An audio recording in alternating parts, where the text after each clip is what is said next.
Hello, and welcome to the Dartmouth College Wind Ensemble Spring Concert. What you're about to see and hear is a year's worth of effort by the students of the Dartmouth College Wind Ensemble. This is original content performed and created during the pandemic, in spite of the pandemic, and by embracing the opportunities created by the pandemic. Included in this program are 3 world premieres commissioned and designed to be performed within the confines of a virtual environment. A collaboration with the Dartmouth Flute Studio, showcasing not 1, but 5 Dartmouth flute students as concerto soloists. And of course, the final 2 selections from our virtual Leroy Anderson series, including the premiere of our pandemic influence, The Typewriter. You will hear from our commissioned composers, filmmakers, and collaborators, providing an amalgamation of pre-concert talk and program notes. And you will meet some of our generous benefactors who helped to make this concert possible. I am so proud of everyone involved in this production and truly believe that what you're about to witness is a spectacular achievement in resilience, innovation, and artistry. Please check below for complete program information and subscribe to the Hops YouTube channel to receive notifications for the release of the individual selections from tonight's concert. And now, let's begin by meeting the sponsor of the DCWE's virtual season, Bruce Berger. Please enjoy. Hello, my name is Camille Pierce. I'm the Audience Engagement Assistant at the Hopkins Center for the Arts, and I also play oboe and English horn with the Dartmouth College Wind Ensemble. I'm joined today by Bruce Berger, class of '66, who has sponsored the DCWE's 2021 virtual season. And thank you so much for being here and for making this year possible. Bruce, you were also an oboist in the DCWE. Could you tell us a little bit about your time as a musician at Dartmouth? Right, and basically I came to Dartmouth in 1962 when the Hopkins Center was a brand new facility. I was a musician and therefore I definitely wanted to end up there. As soon as I got there, I joined the symphony orchestra, and very quickly after the first term, Don Lentland found me and said, "We need an oboe player. See what you think." I never played in a band before. It was a wonderful experience. Don became like a father, a big brother. He really looked after us. We had barbecues, we had different dinners at his house. He encouraged us to be both musicians as well as students. It's so great to hear from our alumni and the wonderful experiences that you had here. But I'm curious, as a non-professional musician, what compelled you to make this gift to the DCWE? Well, I have a very strong relationship with Dartmouth in that my daughter is in '94, my son-in-law is in '94, and interestingly, his father is a '66, so we have a quadruple legacy at Dartmouth. And I said, Liberty, what can I do? This is a pandemic. We have to figure out something where we can keep the students together for the camaraderie that we had felt back in the '60s, which I felt was very important. He mentioned if they had this various concerts, but they had no really way of putting them together and getting the students to work together. I said, "Brian, whatever you need." He said, "Well, can we do one concert?" I said, "Let's do the entire season." And therefore, I was thrilled with the results. When I've heard the Bugler's Holiday and such, he's done a fantastic job. I was more than very willing to subsidize it. So thank you very much. So truly amazing. And we're all so grateful for the gift and all of the programming that we've been able to do as a result. And now let's take a look at how far we've come by watching our most recent video, Leroy Anderson's Bugler's Holiday. That'd be fantastic. Thank you.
Hi everyone, my name is Brandon Zhao. I'm a 22 majoring in government and linguistics modified with neuroscience.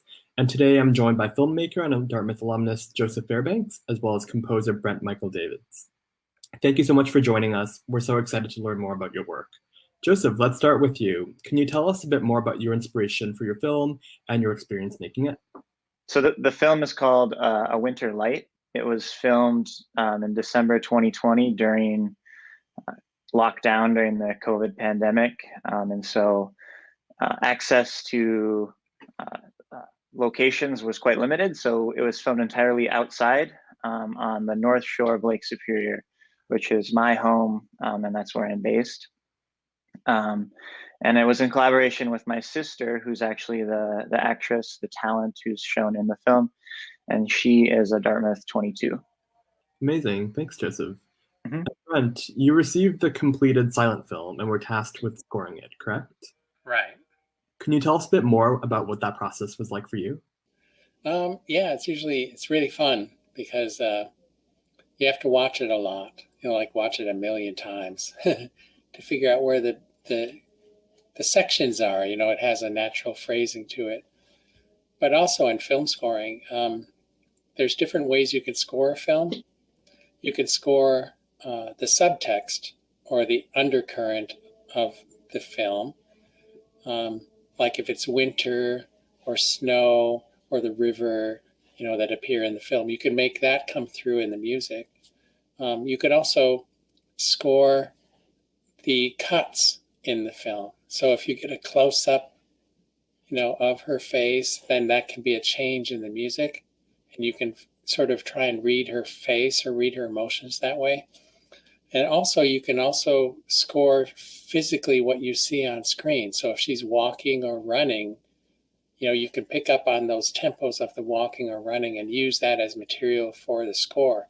So I look at scoring like it's a kind of a baton race where you're passing the baton from one thing to another. So sometimes it's the mood, sometimes it's underscoring, sometimes it's the action you see on screen.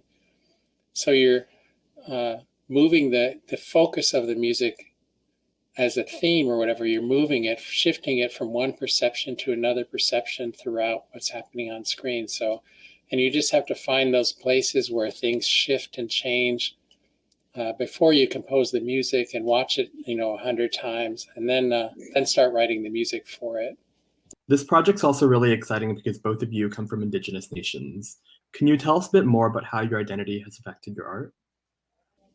My tribe is originally from the area where Dartmouth is, and we have kind of a shared history with the school even. I'm Mohican, and anybody who knows the history of the school knows the founding of the school and where the first money came from to start the school.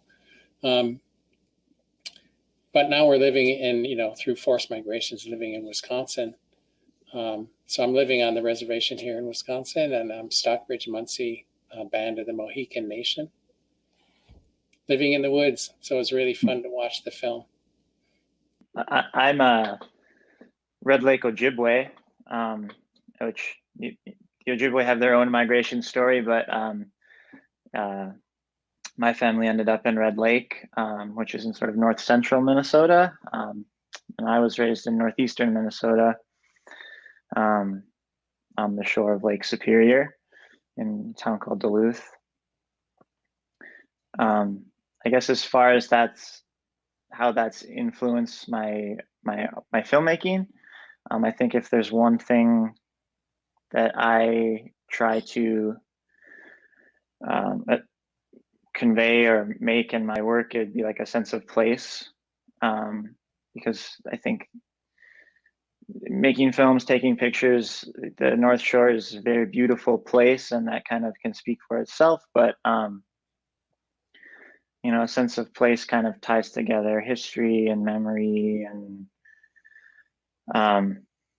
more so than just physical beauty. So I try to create a sense or a feeling that what you're watching is both like from and of the North Shore. And that's kind of what I hope to do with my work. Wonderful. Thank you both for your answers and for your time and for creating this work for the Dartmouth College Wind Ensemble. And now the world premiere of A Winter Light, filmed by Joseph Fairbanks, scored by Brent Michael Davids, and performed by the Dartmouth College Wind Ensemble. Enjoy.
Hi, everyone. My name is Jacob Wesley Dell. I'm a 22 majoring in chemistry.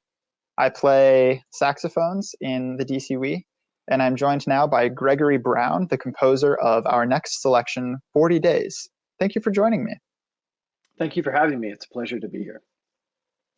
Greg, 40 Days seems like a pretty specific title. What is the meaning or the story behind it? Yeah, so early on in the pandemic, when we were all quarantined, I got thinking about the word quarantine, which comes from the Italian quaranta giorni, or a span of 40 days, which referred to the 14th, 15th, 16th century practice of forcing ships coming into harbor to wait at anchor for 40 days to make sure that no one was going to bring plague into the town or the city. And I got to thinking about sort of what that must have felt like to be on one of these boats, very much unsure of the boat next to you, or what's going on. You're surrounded by water, you're surrounded by uncertainty, doubt, concern, and that felt very similar to what we were going through.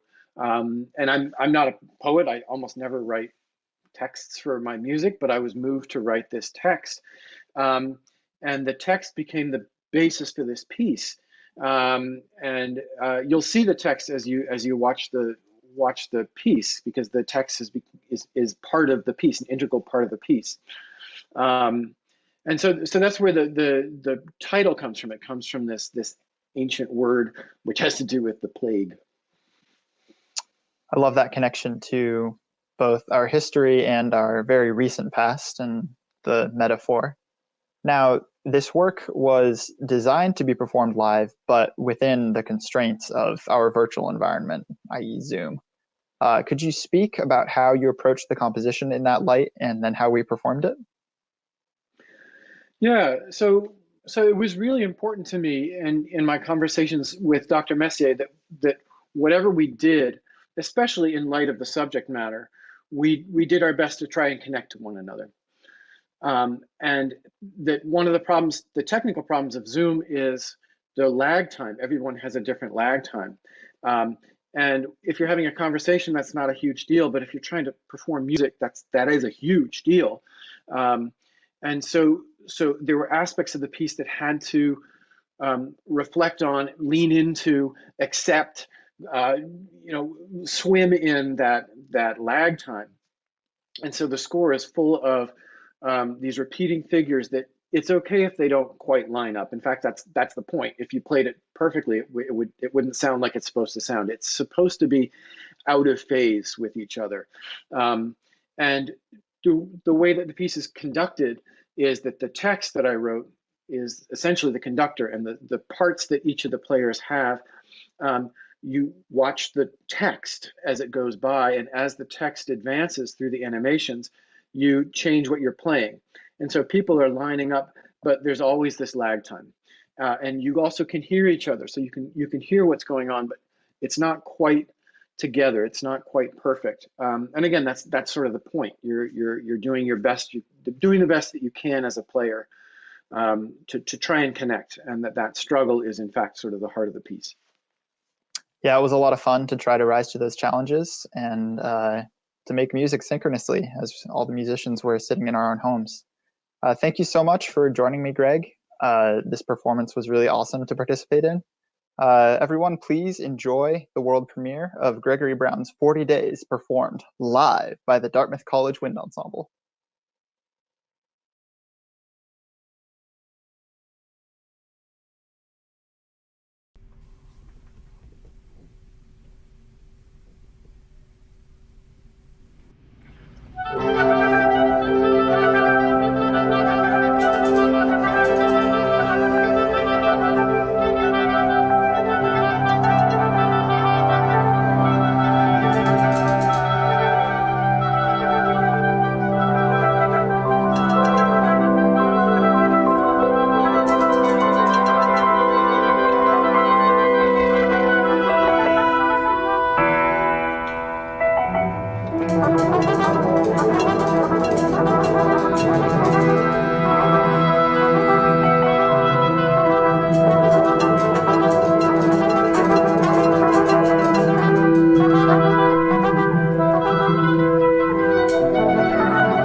Hi everyone, my name is Shin Kim. I'm a 23 double majoring in anthropology and geography. I'm also a member of the Dartmouth College Wind Ensemble and one of the solo flautists on our next selection, the Concertino for Solo Flute and Wind Ensemble by Cecile Chaminade. I'm joined here by my friend and a wonderful mentor to me, Dartmouth College flute instructor, Rachel Broad. Hi Shin, it's so nice to be here with you today. So Rachel, this performance grew a little bit out of a project that you initially just started with the Dartmouth Flute Studio. So could you tell us kind of how it began? Absolutely. So this piece by Cecile Chaminade is one of the staples of the flute literature. Everybody who's a serious flutist learns it. It's a wonderful piece, and we're all very proud of it because it's been a staple of the flute literature for decades, and Cecile Chaminade was a woman, and we're all becoming a little more aware of how overlooked many women composers are. So it's a piece that I think everybody should know, and I realized this term that I had kind of a lot of people in the studio that had not worked on it. So I assigned it to them, and then, as we're all digital for this term, we've been having guest master classes with guest artists. And so I thought it would be fun to have a Chaminade masterclass. And so we found ourselves with like a little Chaminade project in the flute studio at Dartmouth. Awesome. And, it's been like amazing to be a part of it as well as the master classes. So after you kind of began this with the flute studio, how did you kind of connect it with the wind ensemble? Well, I let people in the music department know kind of what's been going on with us in the flute studio with all these guest artists coming in who have been so much fun for all of us. And Brian invited us to play with the wind ensemble, and many of the soloists also play with the wind ensemble. So that sounded great for me and to me for the studio. And just because it seemed so fun, we just decided to divide it up, and everyone gets an unusual chance, which would not be normal in regular times, to be the soloist. So we all got a chance to share being the soloist. And it just seemed to have a playful spirit about it and give us all an opportunity to feel like we get to bond in a really weird year. Yeah, no, it's definitely been a great way to kind of make music during the pandemic. And I want to thank you so much for all the time and effort that you've put into making this happen. And now I'm really excited to present the Dartmouth College Flute Studio in collaboration with the Dartmouth College Wind Ensemble, performing Cecile Chaminade's Concertino for Solo Flute and Wind Ensemble. Enjoy.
Hi, everyone. My name is Elias Rosenberg. I'm a 22 majoring in music, and I play clarinet in the Dartmouth Wind Ensemble. And I am joined by the composer of our next selection, Henry Vega. It's such a pleasure to have you here.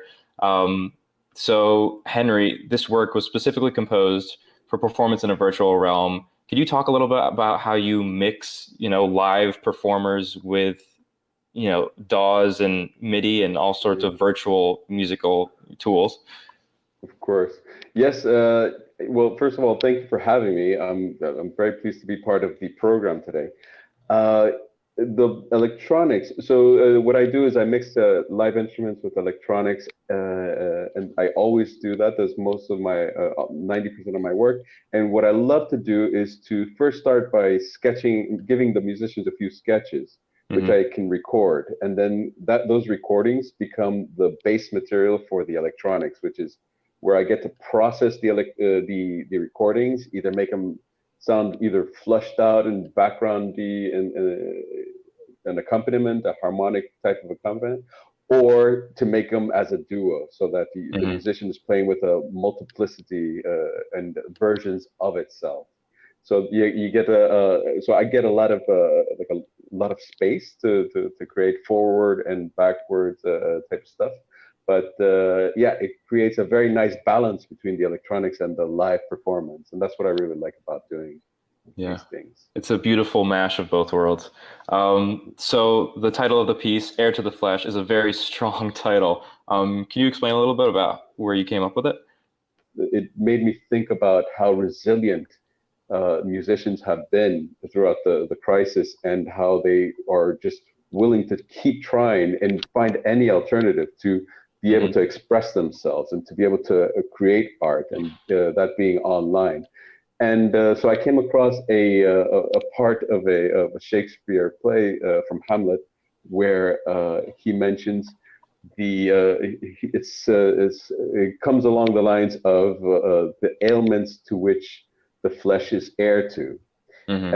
And so to me, that stuck in my brain, spinned around, came out in a different way, but it then sounded to me, it reminded me of this resilience, and how the digital realm, which becomes our next medium, our next stage, has become the heir to our flesh, or to our emotions, and the heir to our expressions. And so that is where the title comes from. Well, speaking about the stage and the perseverance of musicians, we're lucky enough to have Rebecca Sten and John Higginbotham do some choreographing for this piece. Can you talk to me a little bit about how that process unfolded? How do you present the music to them? Do you just say, "Here's the music, go choreograph," or do they come to you with a plan? They have this process where it's two people choreographing one piece. And so what they do is they take, one person takes the beginning and does about 2 minutes, and presents only the last 10 minutes of that performance to the next person. The next person then starts choreographing based on the last 10 seconds that they heard, not knowing what the rest of that they've done before, and then continues to make the next 2 minutes, but only then returns with and presents the last 10 seconds. So then they kind of throw back and forth the composition that way. And then at the end, they can reveal to each other what they have done and see how it unfolds. I'm just very inspired by it, because it just sounds like a perfect way of working, especially in this realm. Yeah, I'm beyond excited to see the piece. I'm beyond excited to hear the piece. I'm beyond excited to record for the piece. Thank you, Henry, for talking with me today. This has been a great experience. I think our audience will have an amazing time watching this. Please enjoy "Heir to the Flesh," composed by Henry Vega, choreographed by John Higginbotham and Rebecca Sten, and performed by the Dartmouth College Wind Ensemble and the Dartmouth Dance Ensemble. Thank you again for joining me, Henry. This was a pleasure. Thank you. Pleasure.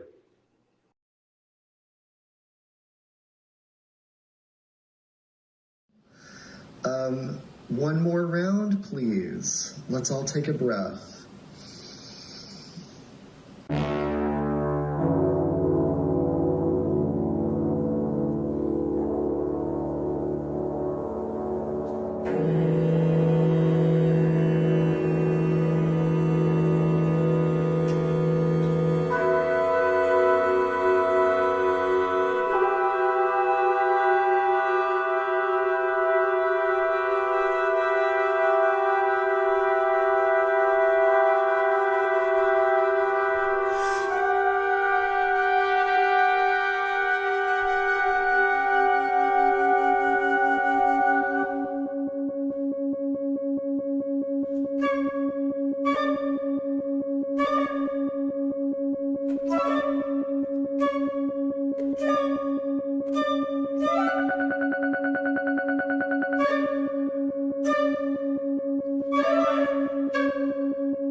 Hi, my name is Margaret Ferris, and I'm a 22, double majoring in government and classical studies, and I play trumpet with DCWE.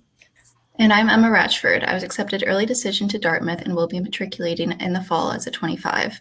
I'm planning to study international relations, and one of the small silver linings in everything being virtual this year is that I've actually gone to get a head start with DCWE's virtual programming as a clarinetist.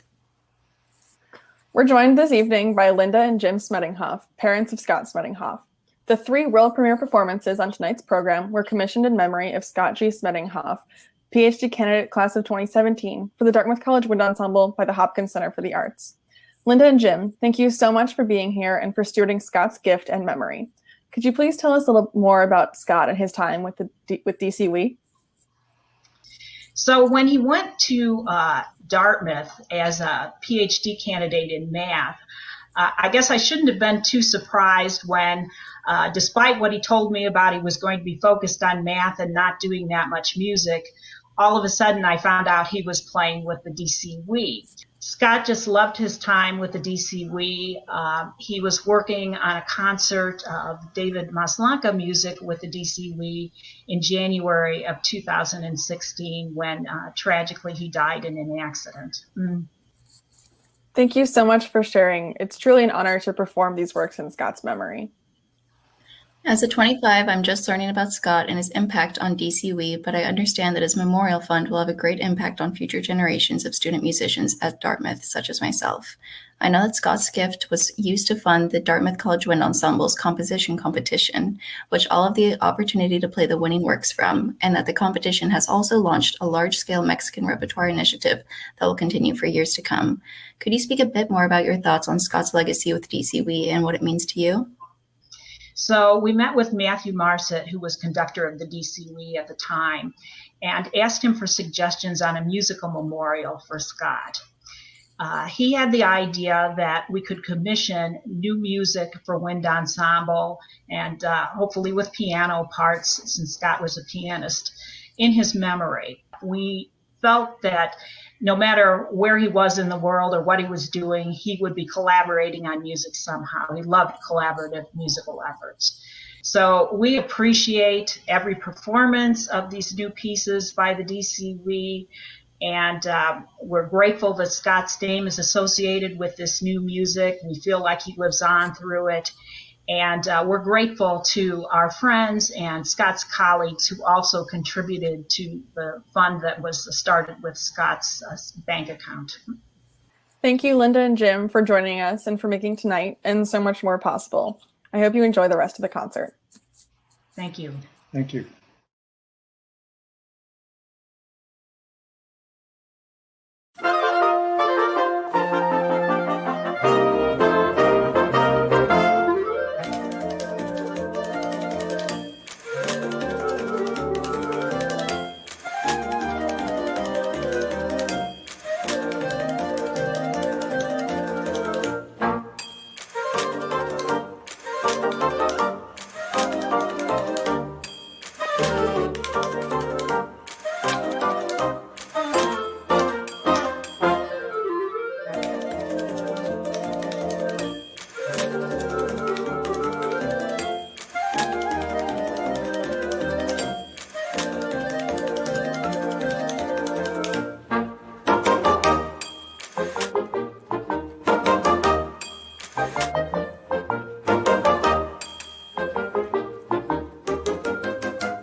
Thank you so much to everyone involved, and thank you for watching. Have a great night.